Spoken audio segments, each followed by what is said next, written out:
I want to begin by saying thank you to our veterans for the things that they have done for us, for our lands, and for our people. So I thank you for being here today.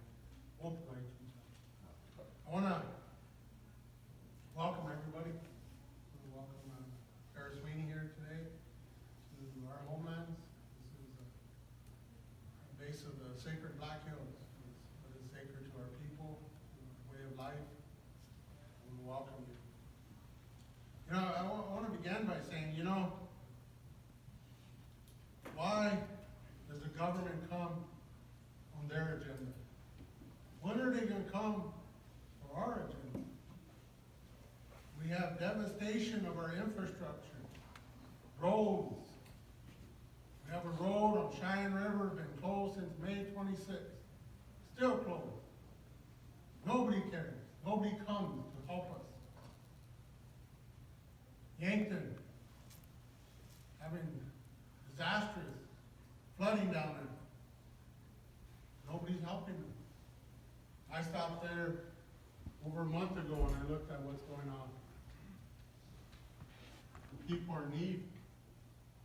Quite a lot of them turn to drugs, alcohol, because they have no hope, no economic development.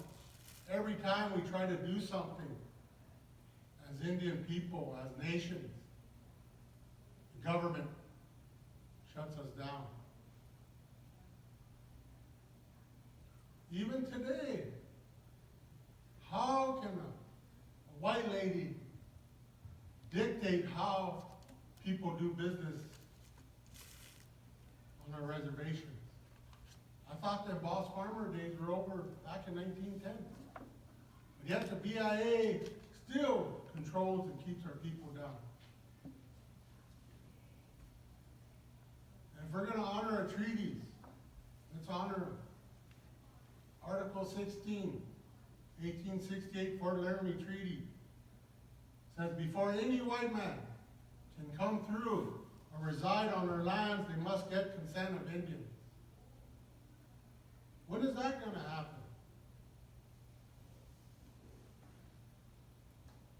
If you are here to protect our people and our way of life, then you need to help us fight this Keystone Pipeline. We're talking about missing, murdered Indigenous women. Back home, there's a fear of these man camps. How many of our people are going to come missing? What are you going to do to protect us? I've asked that question from the government. Water is the most sacred thing in life. You gotta have water to live. That pipeline's coming near our reservation. Gonna cross through Chief Bigfoot's last camp before he went to Wounded Knee. Who's gonna protect it? The government ain't. We will protect it. Then you will come arrest us. For what? Protecting our lands, our way of life, our future? Is that a crime?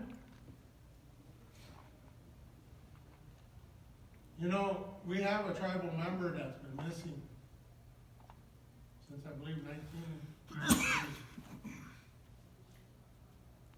Last known to be in the state of Wyoming. But yet, she's still not listed as missing. When are us Indian people going to be treated equal or better than states? When are we going to be treated like nations? The same respect. I mean, we could come up with a good plan here, but are the states going to listen? They going to work with us? When I started out by saying, when are you people going to come for our agenda? It always seems like only time you get a gathering is to lock an Indian up put him in jail. We didn't invent drugs. That ain't our way of life. What is an opioid? All I know is there's a lot of meth drugs.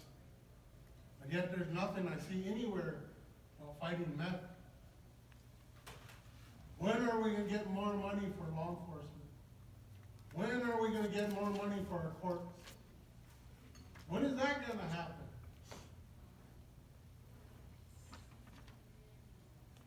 Every time we go anywhere. I first got elected second term, 2014. Meth was the top priority of mine. We passed a resolution asking for BIA to come in and do a surge. I believe every 2-3 cars that was stopped, they found meth. Nobody come. Short staff.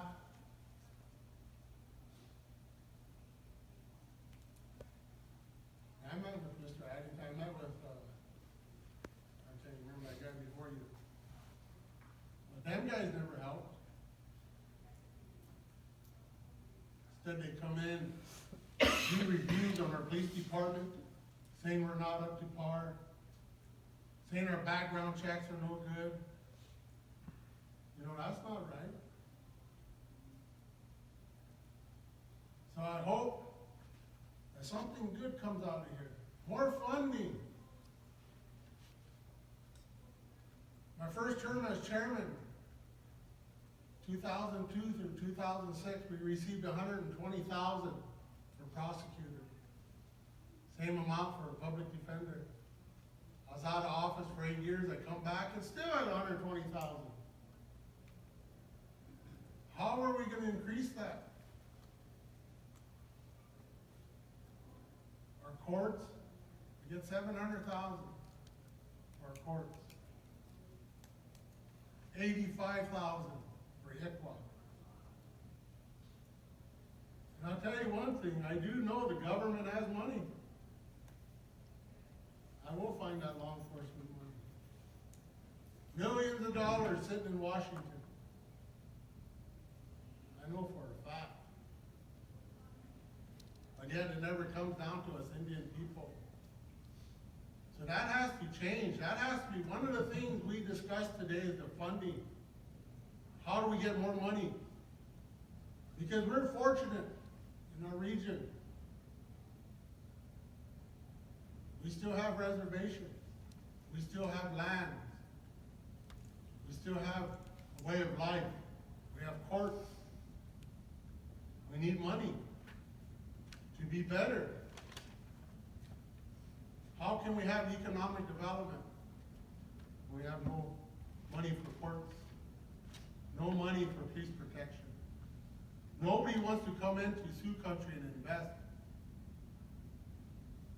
The governor, I asked her, you're friends with President Trump, talk to him, have some of his friends build factories on a reservation. Well, you guys have no law and order.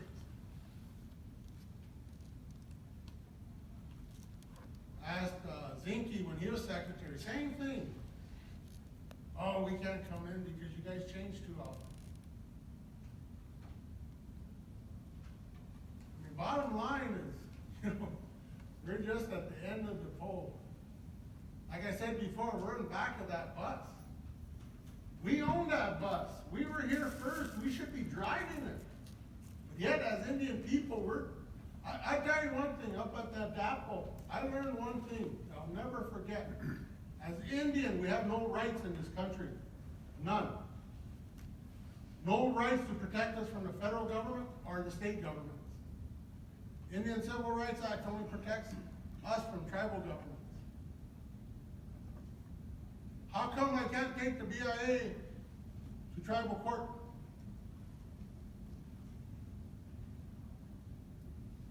If I can't, why have a court?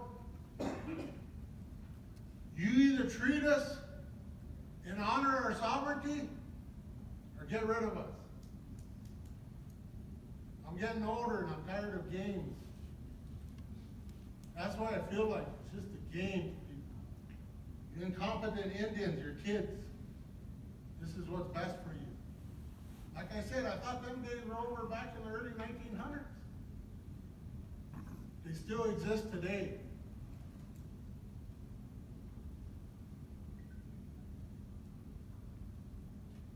I take every opportunity to have to remind the government the realities of reservation life.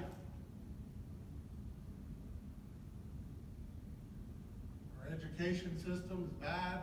We haven't had a math teacher in 6 years at our BIA high school. How can our kids compete when they're not properly educated? What's their future like? And again, nobody cares. We're not able to be consulted on a law enforcement budget or education budget. It's a true fact. I don't know. They say look in the green book. We looked in the green book. It doesn't show everything that. Definitely doesn't answer a lot of our questions. Mr. LaPointe said I didn't have a time limit, so I'm gonna keep going. Thank you. But glad we're here, but I really hope it just ain't a waste of time. Bottom line is funding. I don't know how many tribes passed the banishment. One of the things I'm thinking, and I know back home our council, we want to have a database. See who pre-affiliated tribes banished, see who Yankton banished, see who we banished. So maybe they don't want them there. So that's something we should try to work on, creating a database to track them. But one thing I don't like is using our numbers for more funding for other people. That needs to stop. Every time they want to look at a crisis in Indian country, they come to our lands. And like I said, I could prove historically, past 20 years, we have never got any major increases in our courts, prosecutors, or public defenders. Who wants to come to Eagle Butte? How can you recruit and hire a high-powered prosecutor? How can we hire and recruit a public defender? And you only got 120,000. No homes to live.